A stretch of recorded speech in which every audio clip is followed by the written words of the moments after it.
Alright guys, so Manor Lords releases in a week, and in anticipation of its release, Slavic Magic put out a statement a couple days ago. I'm sure you've seen it, but if you haven't already, that goes into his definition of what Manor Lords is all about, his vision for what it could be in the future, and essentially laying out what it isn't, right? Because a lot of people have expectations about it being kind of a Total War killer or something that has a huge focus on battle gameplay in this medieval setting, when it isn't. It really is, priority-wise, much more focused on the city building aspect, the authentic kind of immersive gameplay of what it is to be a Manor Lord, developing a plot of land into a thriving village, town, and then later on with future updates, a bustling city, right? Trading with other cities around it. Once there's like an AI functionality in the game, either trading or actually going to war with them, right?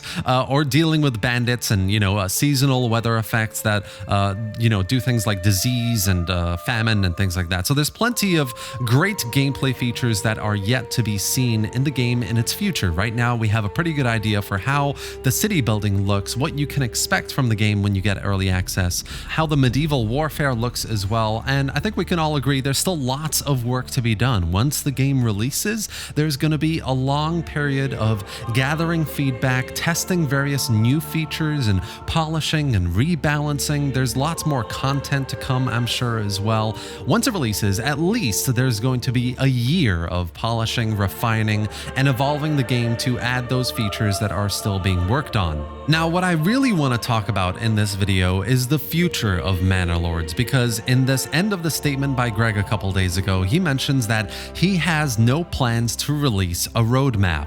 And I really respect that. I think roadmaps are a very fine line between trying to, adhere to timelines of features and updates that you want to do and release in the future, and the pressure of doing that, the unforeseen challenges that might come up when you're trying to do that and trying not to delay those updates and features and meet those player expectations in a timely manner. Like, it's a very tricky thing to do, to release a roadmap and stick to it. I mean, Total War and CA is a great example of that, right? With Warhammer 3 and everything. But he's said that he doesn't want to release a roadmap. I totally respect that. And regardless of whether he does that or not, we still know that there are features that are probably very likely going to make their way into the game anyway. One of those is definitely AI towns, villages, and cities on the map, other AI players that are developing other regions that you can engage with, both in trade, economically, diplomatically, and in a warfare conquest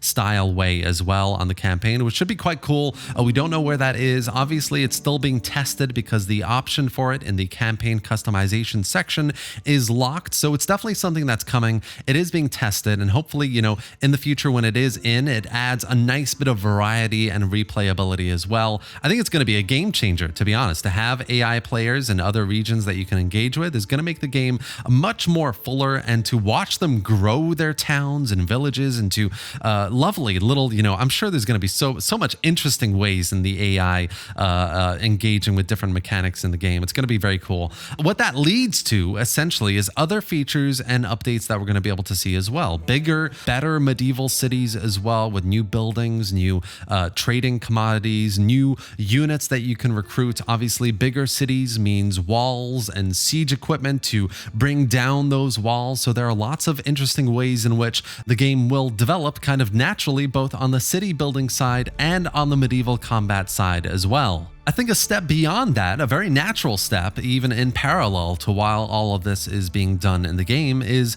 having a more narrative style campaign. Right now, Manor Lords is very sandbox. You get in there, you start up a campaign, build up a village that you basically grow. Your objective is to grow as large as possible and create as many trade commodities as possible, grow your population, deal with bandits and other rival barons. But there's not much of a narrative. There's not much of, at the very least, a unique or dynamic system of events and choices that you have to make as the Manor Lord that affect your population's well-being, the growth of your food and production and trading and things like that. That just doesn't really exist at the moment. You don't have bandits raiding your trade routes. You don't have barons claiming other territories and expanding in the map and challenging your territory, right? That doesn't quite exist yet in the game. So having that kind of narrative or unique dynamic dynamic gameplay is also something that's yet to come for the game.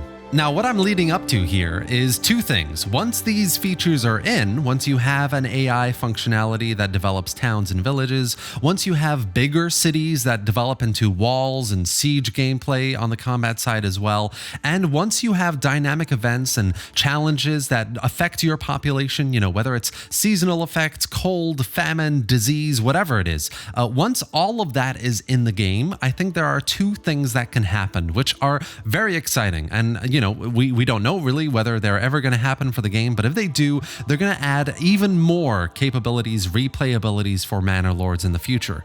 The first is multiplayer. Of course, everyone would love to see a version of the game in which you can get in there in servers, play with up to, 4 or 5 people, friends in a co-op or head-to-head, deal in trade economies, trade with each other to develop beautiful towns, watch each other build your villages into towns, into cities, in a very cooperative way, of course. Also in a head-to-head way as well, being able to play together to either defeat other barons or play against each other to try and dominate the map. There's plenty of amazing opportunities in Manor Lords once all of these functionalities are in the game to actually play with other humans and players and engage in more intelligent opponents to see how the game would actually evolve and develop into, and to deal, as I said, with those dynamic events, to deal with other AI towns and cities and villages in a kind of like Age of Empires way, I suppose. There's lots of opportunities there as well. So the first thing here that it can develop into absolutely is multiplayer. We know that Slavic Magic in the past has said he has no interest really in putting multiplayer in the game, but I think that once these other parts of the game are in there and they're polished and they're fairly functional enough, it's definitely possible.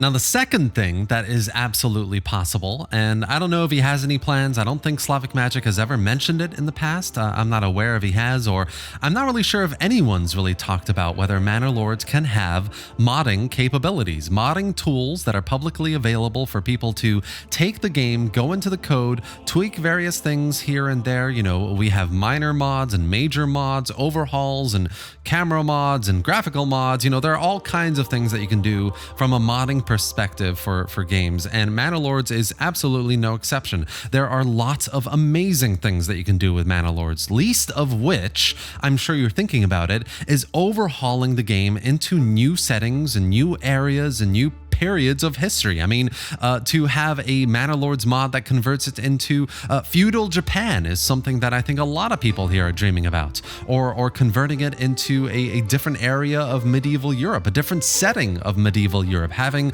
a desert landscape in a Crusades campaign in which you're starting off as a little kingdom of Jerusalem, and you've got the castle of Carrick, and you're trying to defend against other Muslim settlements around other regions, and you're trying to find resources because it's a desert climate. It's so scarce. Like, there are so many ways in which you can develop the game from a modding perspective as well. And better yet, there must be at least a few hundred people looking at Manor Lords right now and thinking, I bet modding capabilities will happen sometime in the future. Here are some textures and models I can use from other games, Total War or Banner Lord or whatever, or ideas I can work on with teams of other modders to bring together people for a Roman era mod or a Lord of the Rings mod. Like, the potential here is amazing for the game. I can really only hope that Slavic Magic has some sort of plans maybe in the future for modding tools to be released. And that's it for today, guys. I just wanted to make a quick video about the potential future of Manor Lords. All of this is speculation. We don't have any sort of certainty or confirmation that anything really is going to happen, but I think it's nice to have constructive, interesting conversations about the direction in which the game might go in the future, bigger cities, AI cities, potential dynamic events and challenges that you might face as a player on the campaign, as well as, bigger features like multiplayer and potentially modding capabilities. Everything is quite open in terms of what might happen, and I think if all of this happens, it would make the game absolutely amazing and so replayable. I really hope you enjoyed this video and found it informative. If you did, give it a like and drop any thoughts or questions in the comment section below. I'd love to hear what you think about the future of Manor Lords, what you think might happen in the near future, the next 1 or 2 years, updates, AI functionalities, all of that, and what you would like to see beyond that with multiplayer, modding capabilities, what eras you'd like to see, settings, everything. I'd love to hear your thoughts. Subscribe to the channel for more Manor Lords content just like this, and thanks for watching, guys. I'll see you next time.